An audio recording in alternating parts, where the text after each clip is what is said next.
Hola, hola, buenas tardes. ¿Cómo están? Ya se van sumando varias personas. Seguimos en esta primera jornada del FITS. Esperamos que estén disfrutando, inspirándose con todos los contenidos que tenemos. Hola Matías, ¿cómo estás? Hola, Caro, ¿cómo están? Felicitaciones por todo el evento. Muchas gracias. Hola Agustín, bienvenido. Hola, Caro. Hola, Mati, ¿cómo están? Hola, Agustín. Muy bien, muchas gracias. Muy contenta, la verdad, de todo lo que está pasando hoy. Unas charlas increíbles, muchísima participación de toda la gente. Ya se están sumando a este espacio, otro espacio muy especial que venimos pensando hace bastante tiempo y dándole vuelta a algunas ideas sobre la cultura social en las empresas y este proceso de transformación hacia modelos de triple impacto y cuál es el rol de las empresas, que también vienen muy golpeadas por esta crisis económica que estamos viviendo, pero de todas formas pueden seguir teniendo un rol fundamental en la transformación social. Así que para reflexionar sobre esto, nos acompañan Matías y Agustín, que si les parece bien, me dedico unos minutitos nada más para poder presentarles y que también todas las personas que nos acompañan tengan oportunidad de conocer más sobre la historia tan interesante de ustedes dos. Entonces, Agustín Sazón empezó trabajando en la parte de entregas en los hogares de los clientes de Arredo.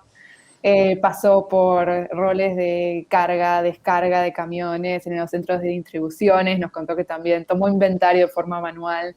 En horario nocturno trabajó en la parte de vitrinas, se acercó a desarrollo creativo, siguió su carrera en diferentes áreas de producto, de Arredo, desarrolló el departamento de arquitectura y hoy día es el director de Arredo Lab, el laboratorio de ideas de Arredo, y bueno, nos va a estar contando un poco más sobre toda su experiencia y su búsqueda en tantos años. Y Matías Laurens, él es fundador de Foncept, la primera plataforma de habla hispana online para conectar recursos de empresas con organizaciones sociales. Mati además es emprendedor del sector social y de la industria de medios de pago, fue fundador y manager de Central Post, que es una compañía dedicada al procesamiento digital de pagos con tarjetas, que es medios de pagos. Previamente también, desde su organización renombró Asociación Civil, se convirtió en el director de Idealistas.org, que es una organización social con el propósito de conectar personas con empleo y oportunidades de voluntariado de organizaciones sociales, y también fue parte de iniciativas regionales que conocemos muy bien, como Donar Online y Wingu, que buscan potenciar el trabajo de las organizaciones sociales a través de tecnología y recaudación de fondos. Hechas estas presentaciones y también este lindo espacio para compartir un poco más sobre nuestras experiencias, iniciemos esta conversación, lanzo pregunta disparadora. ¿Cómo entienden ustedes la cultura social adentro de las empresas? Te cedo la palabra, Agustín. Dale. Para mí, hace un tiempo atrás yo concebía la cultura social como un bien incluso que podía estar difuso, que podía no ser común. Digo, era algo que yo no lo sentía de alguna manera fundamental para alcanzar algunos horizontes. Y hoy siento que es el verdadero motor. Yo creo que la cultura social de una compañía, si no está, se puede crear, y que diría es lo que no puede faltar. Casi que para mí es como la columna vertebral de lo que después puede llegar a suceder. Había un comentario que tuvimos con Agustín que me encantó, que me encantaría si él puede hacer un doble clic en eso. Ahora es muy natural ver cada vez más emprendimientos con un origen social, con una misión social o con una misión ambiental. el caso emblemático que charlábamos era Patagonia, que nace desde el corazón para solucionar, más allá de ejercer su comercio, solucionar, luchar en forma activa por el medio ambiente. Entonces, siempre la pregunta que rondaba era, ¿se nace o se hace, no? Porque si no, de alguna manera nos deja al margen no digo a la gran mayoría, sino casi todos. Me suena muy, muy interesante, digamos, los comienzos de esta parte, ¿no? Sí. Sí, a mí, yo creo que se pueden hacer y que se puede hacer. Y de hecho me parece que cuando se nace hay un recorrido que siento que puede ser más fácil. Nosotros, o yo vengo desde otro lugar, vengo desde la transformación, desde el hacer algo nuevo, ¿no? Ese hacer, cuando nosotros lo empezamos a instalar dentro del lab, no teníamos claro qué significaba y había como una intención de patriada. Cumplir objetivos y al mismo tiempo identificar dolores sociales que teníamos las personas que estábamos trabajando en el lab, y con esos dolores que tal vez no eran comunes a la tribu, llamamos a nuestra organización, sino eran de las personas que en ese momento estaban dirigiendo la comunicación, cómo cumplían esos objetivos económicos y al mismo tiempo generaban un bien.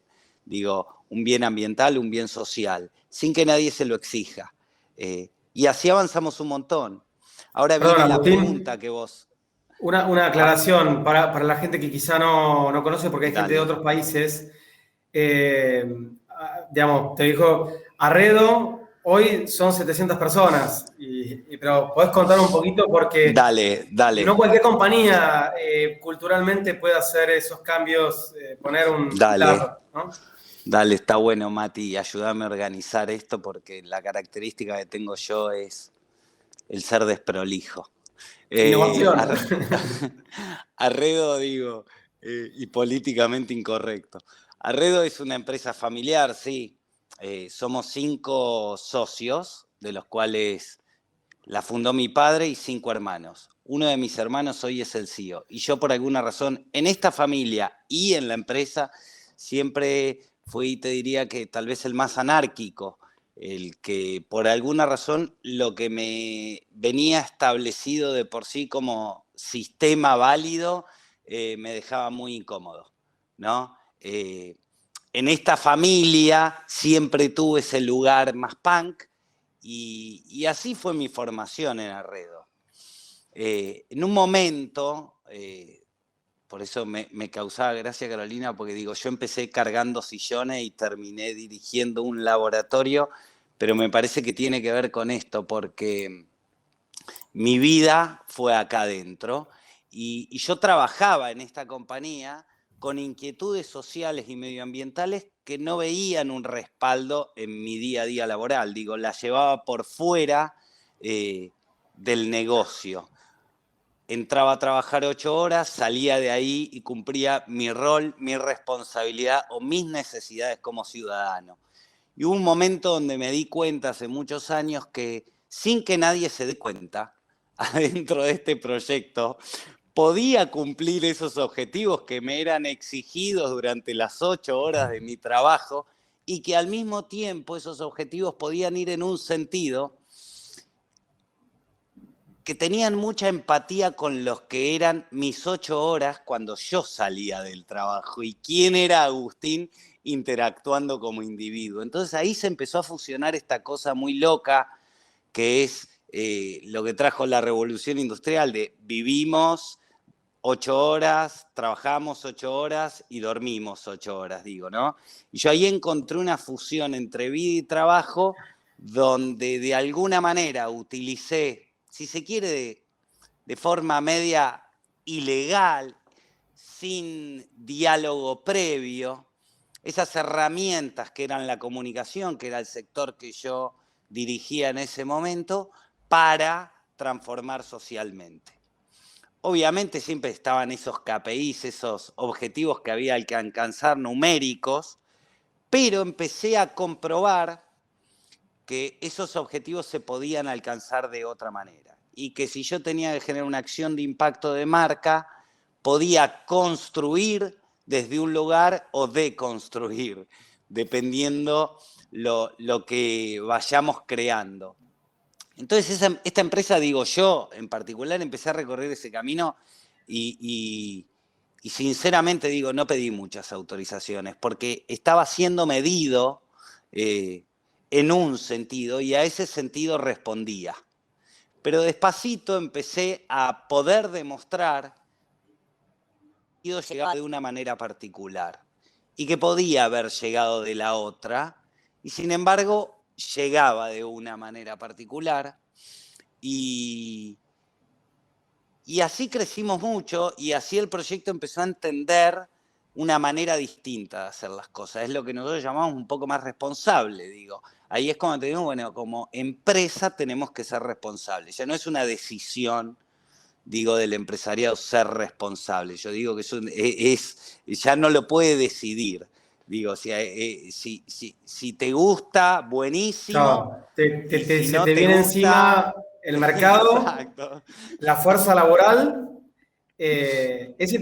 Solamente para acotar, es súper interesante porque en un momento Caro me mencionó que puedo, digamos, contar a través de Foncel alguna experiencia promedio de pymes y empresas, cuáles son como los obstáculos, ¿no? Y yo siempre voy a decir uno que me salió en todas las encuestas que hemos hecho, que era tiempo y recursos, pero yo también digo, creo que el más relevante es la decisión política de poder avanzar. Digamos, no por nada hay tanta dinamismo en el top 500 de Estados Unidos o en el top nuestro, que empresas que van desapareciendo porque no entienden los cambios, ¿no? Los momentos. Creo en esto que, digamos, ustedes, por suerte, vos pudiste transmitir muy claramente internamente, no solamente que no había forma de frenarlo, sino que había una oportunidad, incluso mejor aún, abrazarlo, ¿no? Sí, sí, yo creo que ese fue el paso siguiente y ahí nuestra tribu se dio cuenta de esto cuando ya salió de un sector que hacía de una manera particular y empezó a pedir, ¿no? Porque antes, digo, era una manera de ser más outsider. Te doy un ejemplo muy simbólico, digo, nosotros teníamos que generar posicionamiento de marca en vía pública, digo, y así trajimos el primer jardín vertical a la Argentina, digo. En ese momento lo publicitariamente correcto era una foto con una característica determinada, entrar en la cabeza de la gente, no pedirle permiso, ¿no? Y ahí, digo, posicionar la marca. A nosotros nadie nos exigió de alguna manera, aparte de hacer eso, generar oxígeno. Aparte de hacer eso, digo, ir en Concientizarse. una línea que no se exigía, pero eso está lejos de ser cultura. Esa es la capacidad creativa de un sector que tiene que alcanzar un objetivo y lo puede hacer de una manera u otra. Y yo creo que ahí cualquier ser humano que trabaje hoy tiene esa condición, tiene la posibilidad de hacer de una manera o de otra, cumpliendo, digo, este objetivo exigido por algún lado. Si se siente responsable, lo puede hacer. La exigencia vino después. Vino como diciendo, lo que hacemos ya no alcanza, necesitamos esta manera de hacer que se consolide como una metodología dentro de este proyecto, que se transforme en cultura. Y que cada una de las personas que trabajan acá vibren con esto que queremos solucionar y que padezcan cuando no alcanzamos un objetivo. Padecerlo en el sentido de dolor, digo, estábamos muy acostumbrados a no alcanzar un objetivo económico y no dormir por un fin de semana, ¿no? Claro, Pero que el digo, resto de hoy, los objetivos también tengan el mismo nivel de sufrimiento. y la verdad que sí, la verdad que sí. Y esa es la cultura que se fue creando. Y es ahí cuando tal vez yo dejo de ser un outsider o un punk en esta organización y hoy encuentro a un CEO que me dice, esto ya es nuestra cultura, esta transformación es lo que nosotros somos y de repente me siento exigido en ese camino, digo, ¿no? Pero acá lo interesante es cómo esta exigencia, que para mí hoy es lo más hermoso de mi laburo, digo, que alguien me evalúe en este sentido, digo, ¿cuánto transformaste? Digo,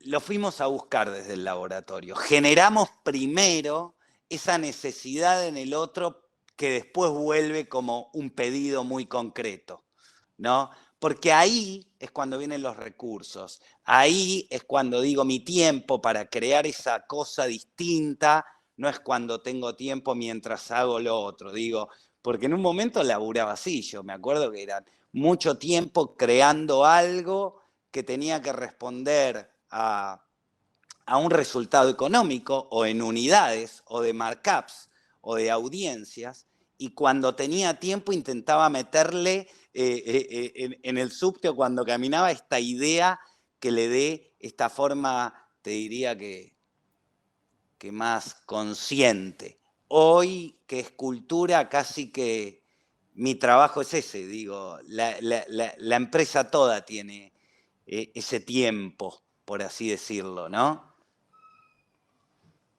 Agustín, no, me parece interesantísimo lo que estás diciendo y también desde mi rol de trabajar en una organización social pienso por qué crees que hay tantas empresas que todavía no se animan a recorrer este camino y cómo las organizaciones podríamos también acompañar o inspirar a las empresas para que se animen a recorrerlo, ¿no? Y mira, yo digo, esto no arrancó en un plan. Nosotros fuimos haciendo en base a un sentir y a medida que vamos transitando vamos entendiendo. Y tal vez este camino tiene mucho que ver con el no saber, digo, con cierta incertidumbre, porque estamos seteados, digo, en una cultura de negocio que ya va cambiando, pero digo, cuando empecé en esto, en una cultura de negocio que nos decía que hacer las cosas de esta manera distinta era imposible. Digo, y el ir caminando no fue... Hay una frase que me dijo mi viejo que a mí me impactó mucho y que tal vez tiene que ver con esto. Hace muchos años a él le preguntaron, cuando todos sus hijos todavía no trabajaban, si quería una empresa que muera con él o si quería una empresa que lo trascienda, ¿no? Entonces, esa respuesta obviamente era trascender, digo, él quería armar algo que tal vez en su día a día le resultaba muy incómodo, pero respondía más a ese futuro que a su bienestar en esa foto de ese momento. Yo creo que lo que nosotros estamos haciendo tiene que ver con esto. Hoy, tal vez puede sonar incómodo esta búsqueda y hay alguien switchado en una cultura de negocio más tradicional que te dice hacer esto es más fácil y encima en el caso nuestro, digo, un porcentual gigante de nuestro negocio se da en la Argentina, entonces te podría decir, y encima vivo en la Argentina y el negocio está en la Argentina, que con todas las coyunturas y complejidades que tenemos, no me hables del ecosistema, no me hables del otro, no me hables de la cultura, digo, ya bastante quilombo tengo y difícil es sostener este barco en pie. Sin embargo, en esa búsqueda nosotros sentimos que nos acercamos a la sustentabilidad y en el sentido de permanencia y trascendencia de una empresa y de una compañía. Hoy siento que no hay otra que asumir la responsabilidad y transformar. Digo, ya como empresarios y pyme, digo, Arredo 700 personas, no tiene 20.000, no está en 200 países, digo, tiene un poder de transformar. Son los presupuestos de esta compañía. Y digo, con esa guita, digo, de pyme, digo, ¿no? ¿Qué capacidad de transformación tenemos? Y me asombro. Entonces digo, esto multiplicado, porque si no parece que el único que puede venir a hacer acá es la mega empresa con, digo, multinacionales superpoderosas. Yo sinceramente digo, desde las miles pymes, el panadero, los Arredo. Digo, nosotros, textiles del 11, nacidos en Almagro, si vos me preguntás, lo que tenemos es una intención. Tenemos los recursos que puede tener cualquier otra pyme argentina y los usamos tal vez de una manera distinta. No solo que no es imposible, sino que vemos el fruto. Porque hay algo del granito de arena que a mí siempre me molestó, ¿viste? Hay que aportarlo, pero digo, ese intangible de si yo voy a estar cuando esté ese médano, ¿no? Armado. Y a mí me da la sensación de que este trascender se aceleró mucho, tal vez como la tecnología. Digo, la velocidad que toma esto es tan voraz que hoy la responsabilidad, el compromiso o el activismo de una empresa ya lo ves, digo, ahí. El resultado que tiene, el impacto que tiene, si desaparece o si perdura, digo. Buenísimo. Bueno, nos contaste en conversaciones previas algunos de los proyectos que habían hecho y me parece interesante que puedas compartir con las personas que nos están escuchando, que ahí nos están dejando hermosos mensajes, te lo están dejando sobre todo a vos, Agustín. Algunos de estos proyectos en los que pudieron cumplir con los KPI más tradicionales y también con los KPI sociales de los que hablabas.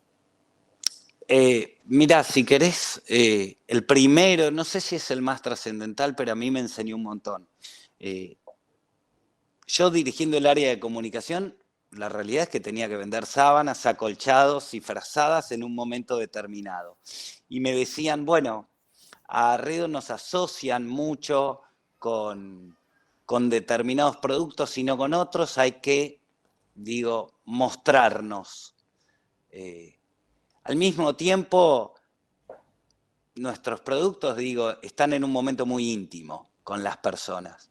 Y ahí me puse a pensar cómo es una campaña de colección. Digo, ¿de qué habla Arredo cuando vende una sábana? Y salió la idea de buscar problemáticas sociales que la crucen a la compañía. Y ahí detectamos que nosotros navegábamos permanentemente en el dormir de las personas. Digo, estamos presentes cuando una persona duerme.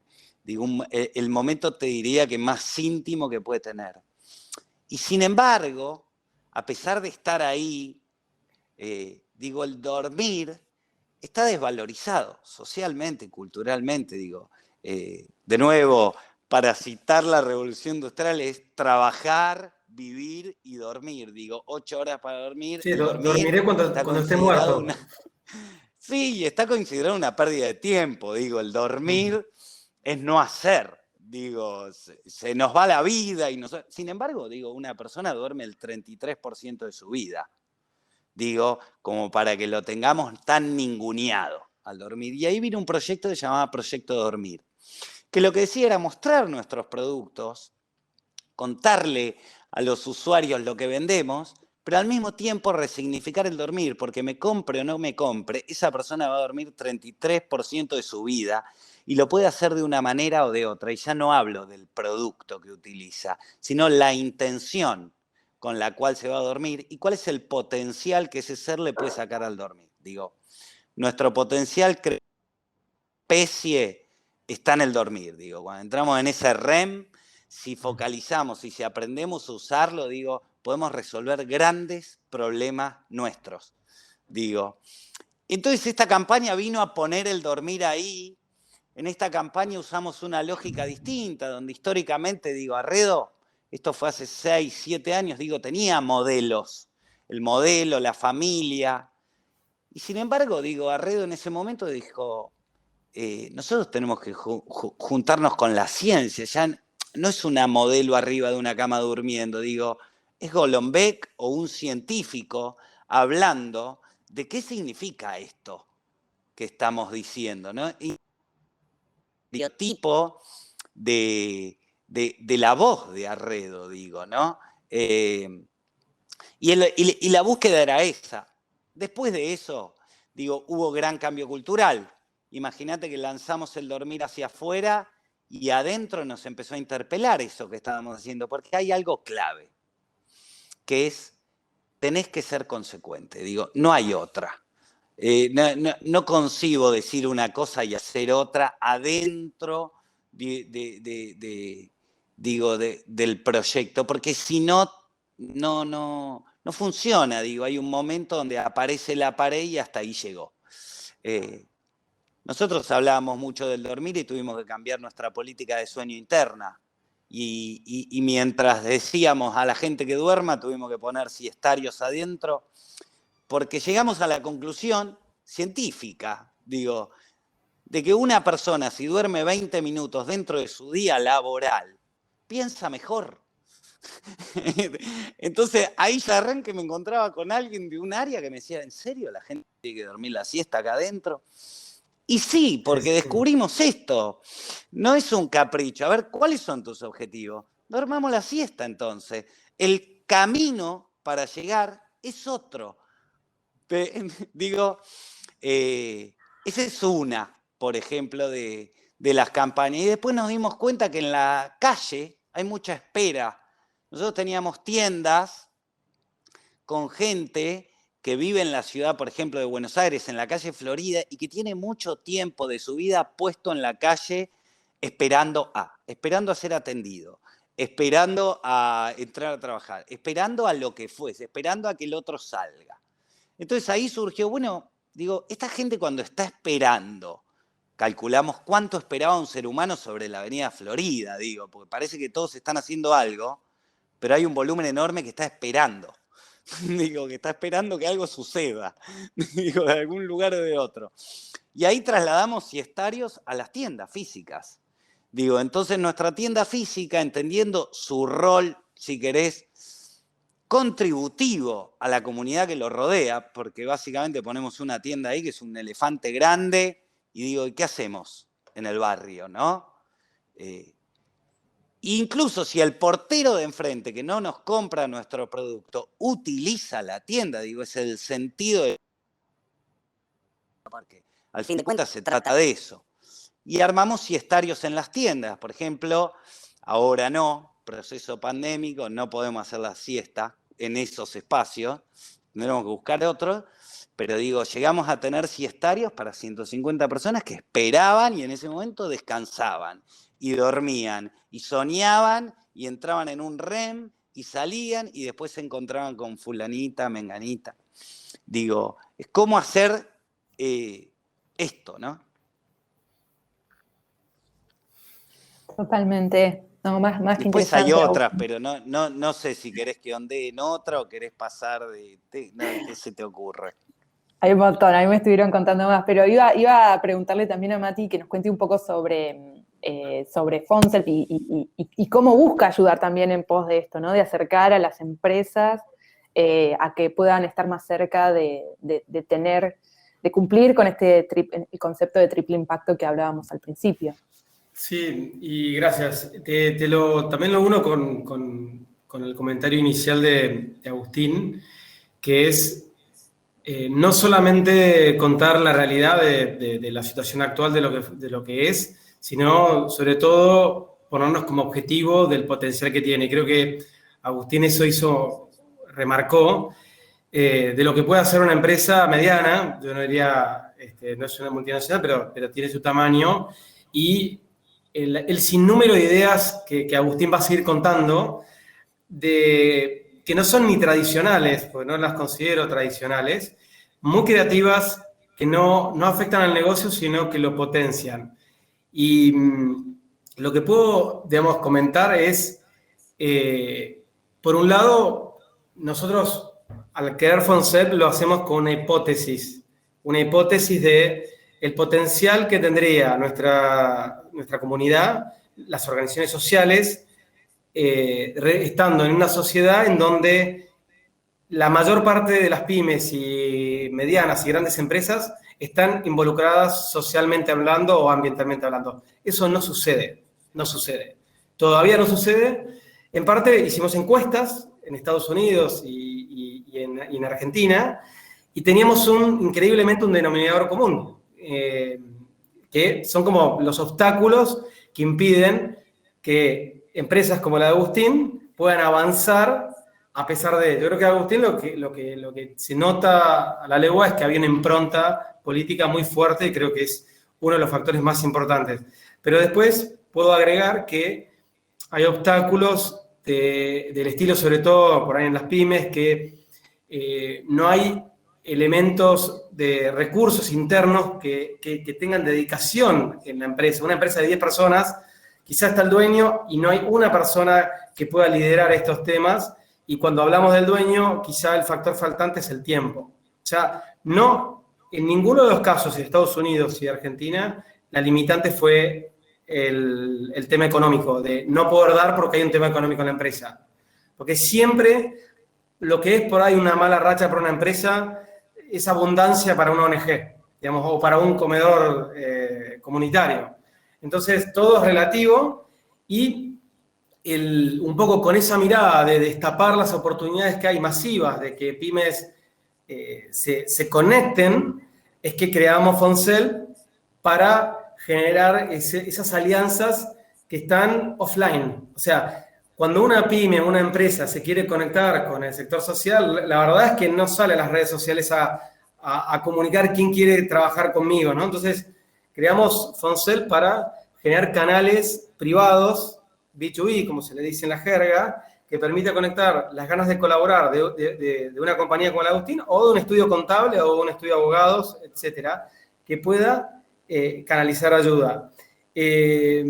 Otro obstáculo muy importante que he visto, más allá de los técnicos, que es quién se ocupa de esto, quién lo hace, es que una vez que hay una voluntad política de hacerlo, lo he visto en empresas relativamente medianas a grandes, que cuando hay una voluntad política de querer ayudar, su principal obstáculo es darse vuelta puertas adentro. Es como que una vez que hay ganas de y se quiere avanzar, se dan vuelta y movilizar a la gente es sumamente complejo y se genera un posponer muy fuerte del tema porque no puedo hacerlo de una manera informal. Yo creo que ahí también le hemos hablado con Agustín.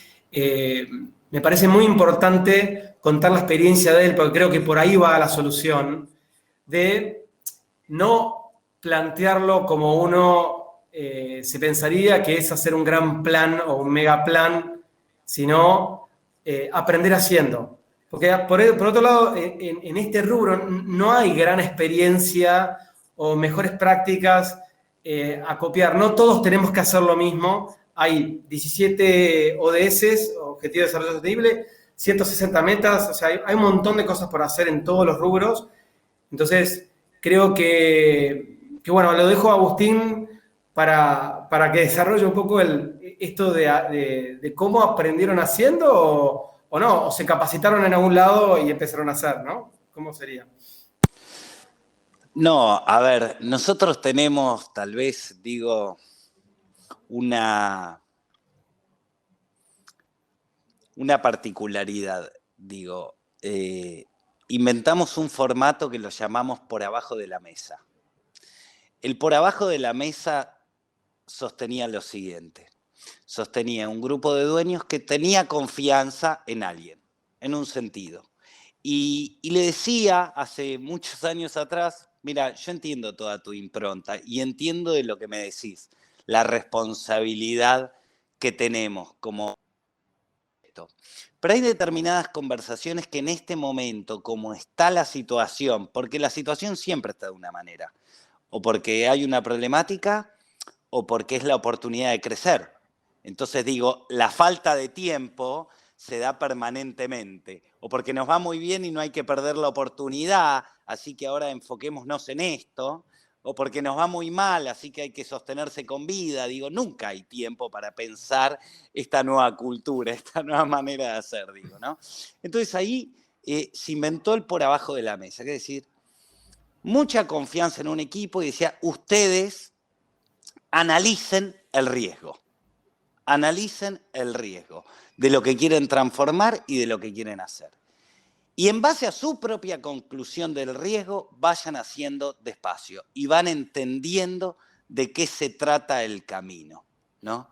Yo hubo un momento que la realidad es que ya no pude caminar por abajo de la mesa y hace 15 años atrás me tuve que sentar con un directorio y decirle, el estereotipo de familia que estamos usando no responde ni a nosotros mismos, no responde a mi familia. No es que no le responde a la familia externa a la compañía, a la familia del cliente. No tiene que ver con nosotros. ¿Cómo concebimos publicitariamente el género? No lo hacemos ni en nuestra vida propia, ¿no? Entonces, ahí ya de arranque, empezamos a darnos cuenta de que nos teníamos que animar a mostrarnos como éramos. Con cautela, analizando el riesgo, pero si no se genera un vacío empresarial, se generaba también el dolor. Mira, te doy un ejemplo, nosotros analizábamos nuestra población gay adentro de la compañía, pero si no respondía con ese estereotipo, hay un momento donde nos estábamos escondiendo a nosotros mismos.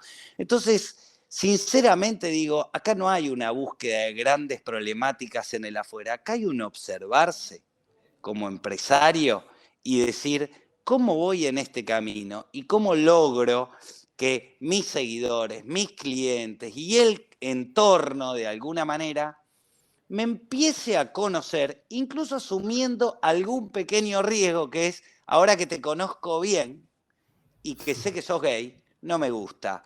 Pero bueno, hay un momento donde había que avanzar. Y en ese sentido, nosotros éramos muy responsables, no éramos activistas. Hoy la charla es esa. Si yo te preguntás, después de 5 o 6 años de recorrido, o de 10, hoy nos estamos preguntando, y ya no por abajo de la mesa, sino a nivel directorio, ¿qué empresa queremos ser? ¿Queremos seguir siendo una empresa responsable? Porque no hay otra. ¿O queremos ser una empresa activista? Y ahí ya es como otro salto y empieza es otro nivel. Otra revolución, otro nivel, que es el que estamos debatiendo y discutiendo hoy, porque no hay manera de lograrlo si no hay consenso. Y eso es lo que yo llamo una cultura como muy amalgamada. Ahora, el hecho de la responsabilidad, yo siento que exige menos y siento que hay que creer en el poder de transformación que tenemos a la hora de hacer un trabajo todos los días, a la hora de tomar un empleado, a la hora de despedirlo. O sea, ¿cómo lo hacemos? ¿Cómo es ese diálogo? Hasta alguien en ese rol puede generar una huella muy positiva en el otro, cumpliendo cualquiera de las dos acciones. Tiene que repensar nada más cómo hacerlo. Yo tengo un comentario, Caro, con respecto, creo que la gente va captando la idea por dónde va la charla, que es buscar cómo una compañía llega al triple impacto, dicho con diferentes sinónimos, pero en el fondo, de hecho, Agustín ya habla de un nivel superior, que es ser activistas en aquellas áreas que son fundamentales para ellos. Pero quería hacer hincapié en uno de los temas que tienen que ver con el apoyo social y lo quiero vincular con la pandemia y con la falta de recursos, que puede ser la gran excusa de la mayoría de las pymes en este momento, con la cantidad de empresas que cierran, ¿no? O sea, parecería ser totalmente contradictorio cuando uno entiende la colaboración con la comunidad de manera simple como solamente dar dinero, ¿no? O apoyar con dinero. Y hay formas más creativas que incluso pueden tener un impacto muy superior a la capacidad de una empresa de colaborar monetariamente, ¿no? Esa creatividad me parece muy bueno el ejemplo que han tenido. ¿Empezó este año o ya venía de otros años? La experiencia que hicieron con la cooperativa. La realidad es que a medida que esto se va fortaleciendo y se transforma en cultura, buscamos más recursos para transformar. Antes eran los publicitarios, después fueron recursos puestos a disposición por el área financiera, si querés, o la administración, ¿qué podemos donar? ¿No? Claro.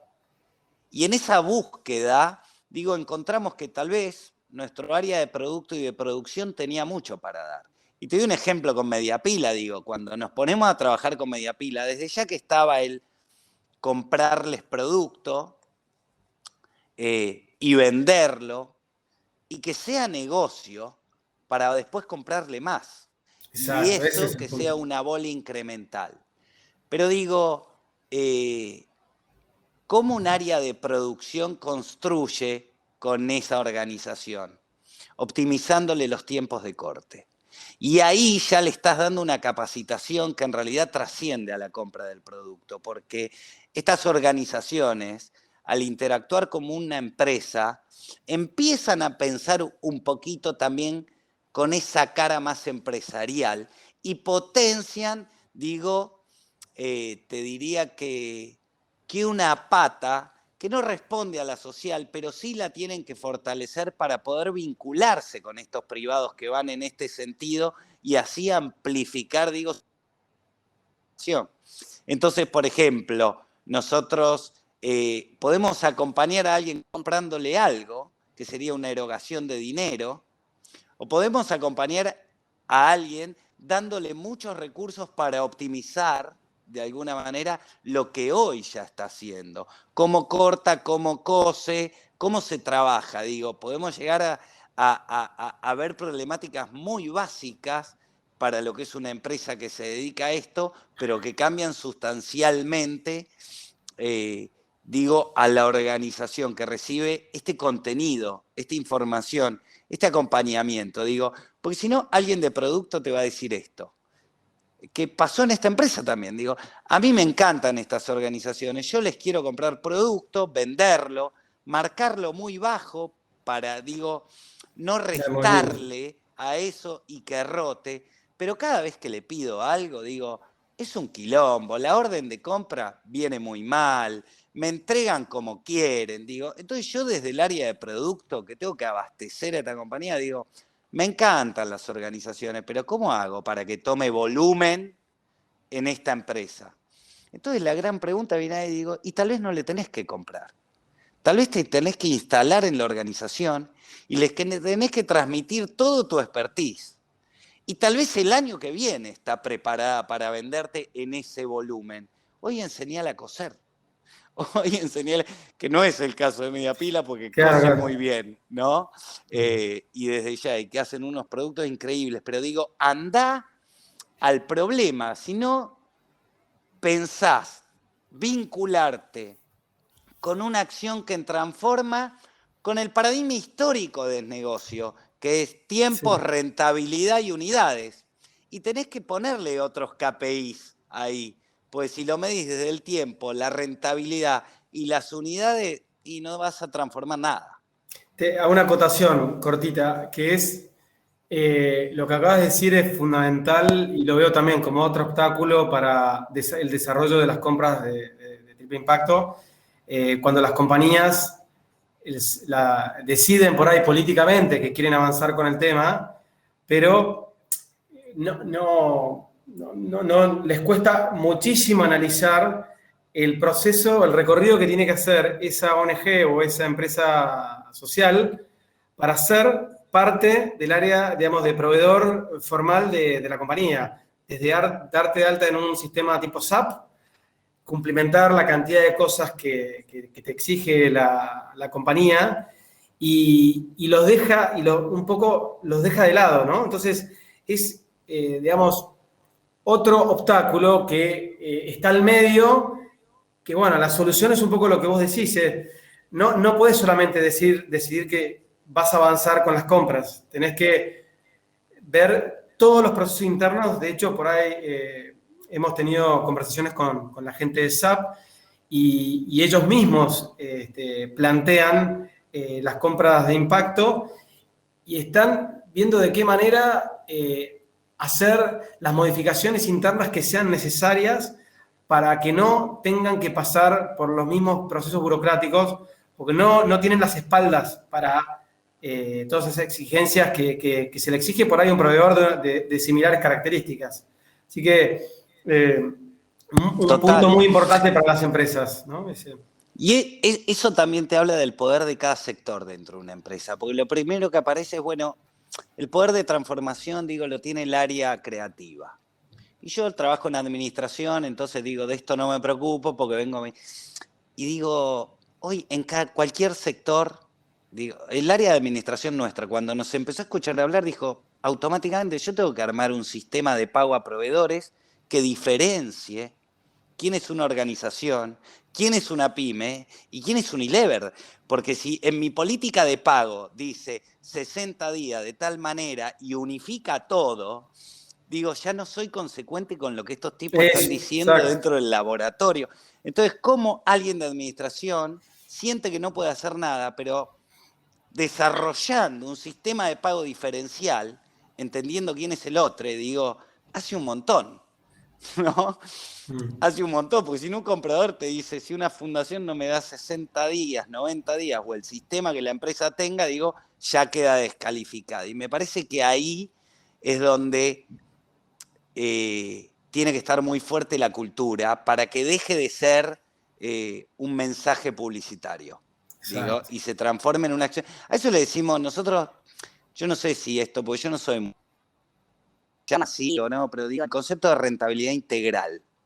Digo, cuando medimos algo de una manera integral, ¿no? Y dentro de esa integralidad medimos el markup, medimos el negocio y medimos la transformación también.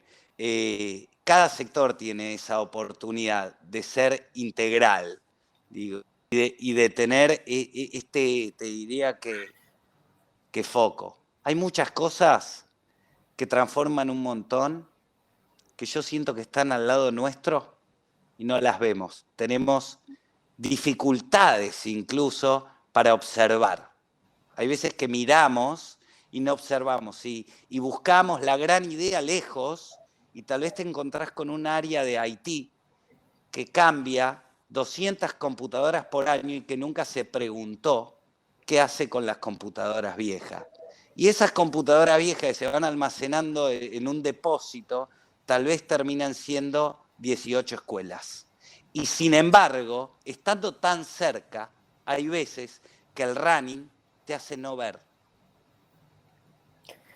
Muchas gracias, Agustín. Muchas gracias, Matías. Nos quedamos sin tiempo. La verdad que me parecieron muy interesantes las reflexiones. Ahí también el público nos estuvo agradeciendo por compartir esta charla, que fue eso también. Lo que buscábamos hacer es compartir algunas reflexiones y experiencias para inspirar, y me parece maravilloso poder irnos con este mensaje de que el cambio está cerca, que a veces no es el gran plan, es justamente como el título de esta charla, el sentir, pensar, actuar, teniendo en cuenta, por supuesto, todos estos otras características que estuvimos charlando a lo largo del espacio. Así que aprovecho a agradecerles, y también me voy con esta idea de este es un evento de impacto, sobre todo centrado en organizaciones sociales, en activistas que están acá.